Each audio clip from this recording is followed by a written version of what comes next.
then we move into more formal ways to raise a couple of. 네, 그 시진핑 주석 출범 이후에 경제 정책 방향이 어디로 가고 있는지에 대해서 좀 질문을 하고 싶습니다. Since the inauguration of the new government, China has been facing one of the most difficult time in the history, actually. And incidentally, year 2007, the new financial crisis occurred from the United States and then spread to the rest of the world, including China.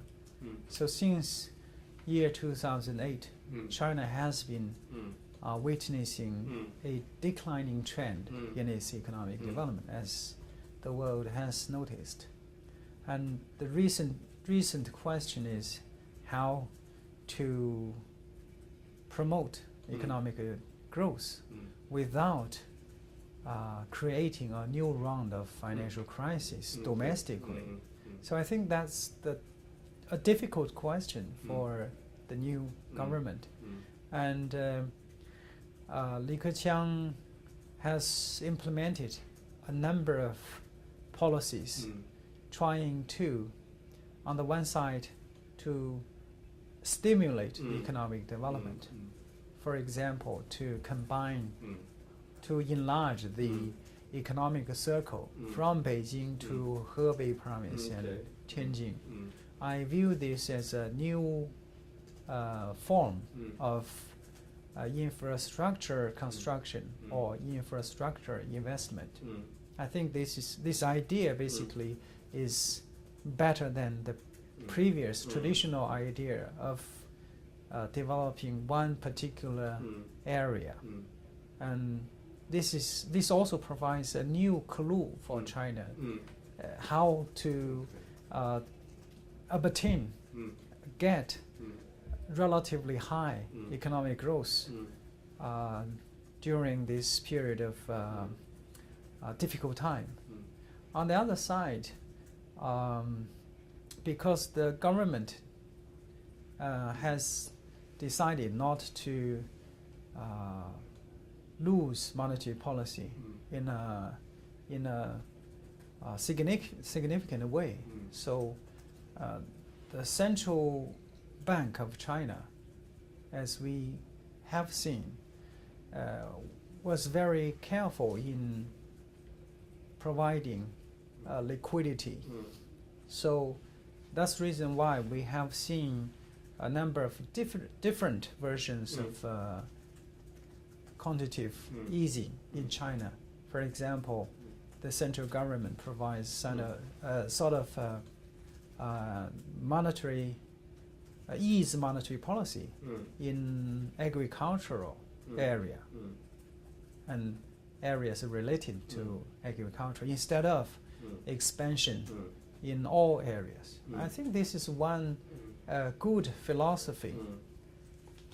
But another difficult issue facing the current government is real estate development, because I think either with the United States financial crisis in 2007 or without this financial crisis, this issue will come to the agenda eventually in China. So now the whole country is facing a problem of overdeveloped real estate market, and the local government has been gleaning profits from developing the real estate market. But now, on the one hand, we don't have too many lands to develop for building skyscrapers or houses. On the other hand, we have built a lot of houses, buildings. So how can we deal with this large size of stock of buildings? So now the real estate market is really facing a difficult time, and it really challenges the central government's ability in stabilizing real estate market, because real estate market is closely connected, as you can see, with banking system. 최근에 그 오염이 문제시되기 때문에 그 중국 정부에서 지방 정부 관료들 평가 시스템을 좀 바꾸고 있다는 걸로 알고 있는데 어떤 방향으로 가고 있는지 그게 아주 상당히 중요한 의미가 있는 것 같습니다. I think it is at the experimental stage. It's a start, but it's a good start. I think we should have implemented such a system instead of focusing on GDP, one major measure, because over the past few years, the whole world have seen Chinese pollution. I mean the pollution in China, especially the air pollution, as every visitor to Beijing can have a flavor. Some professionals argue that this is caused by high polluted industries.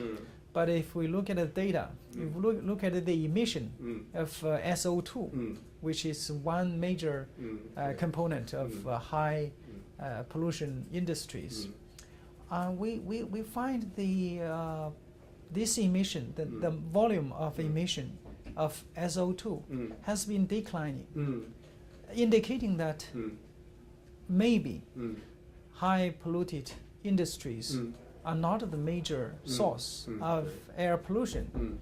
Another source which is potentially significant is the real estate market development. It seems irrelevant, but they are connected because over the past few years, China has built too many skyscrapers.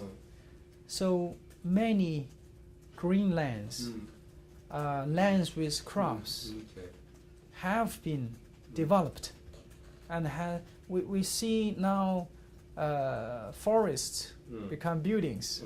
So we can expect. How can we expect clean air in China? So this is a basic. I think this is the basic effect. And also the local government, if we go to smaller cities instead of Beijing, Shanghai, the effect is worse. So too many houses, apartments and buildings, less greening construction. So that's also explained why recently, virtually in all cities in China, we can see pollution.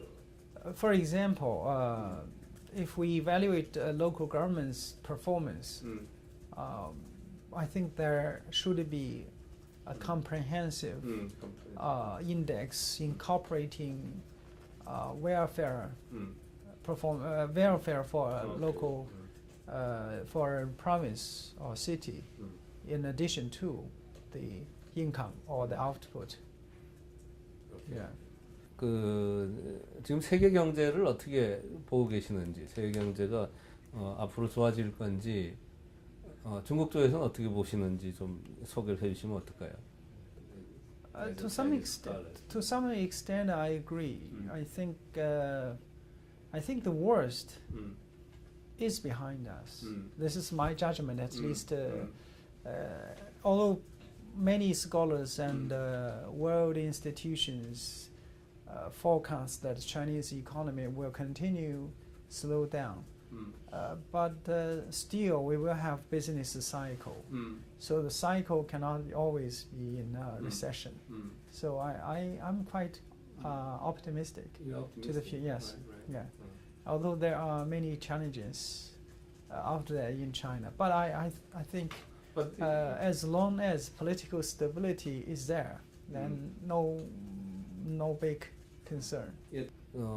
오늘 그 주요 발표 내용이 R&B 인터내셔널 국제화, R&B 국제화인데 그 R&B 국제화를 중국 쪽에서는 어떤 식으로 이 추진을 하고 있는지, 그 다음에 이게 그 자본시장 개방하고는 어떤 그 연계 관계를 가질 수 있는지 아마 우리 한국 독자들, 한국 여러분들이 많이 관심을 가지고 있을 겁니다. Yeah, first of all, RMB internationalization should be and probably is a natural result of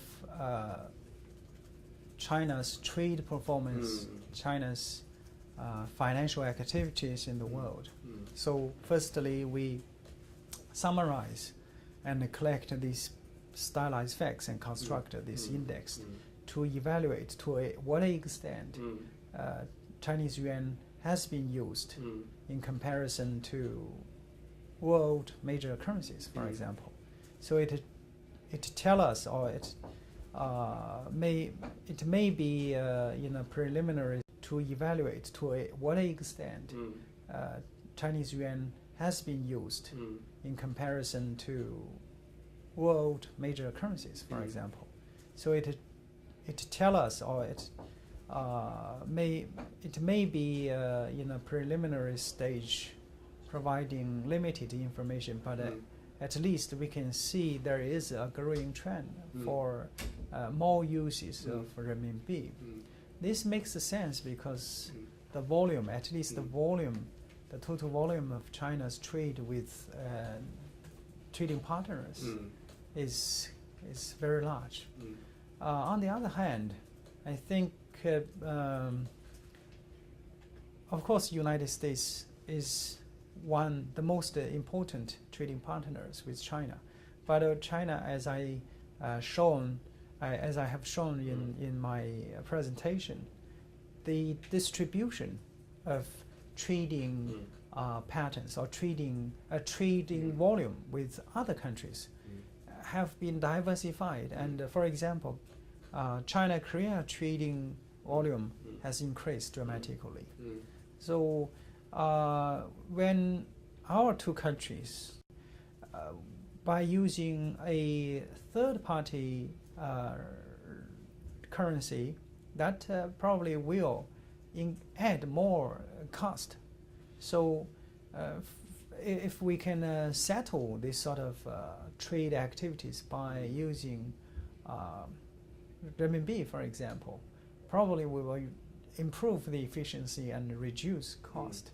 So this is the rationale why not use renminbi instead of focusing on concentrating on US dollars.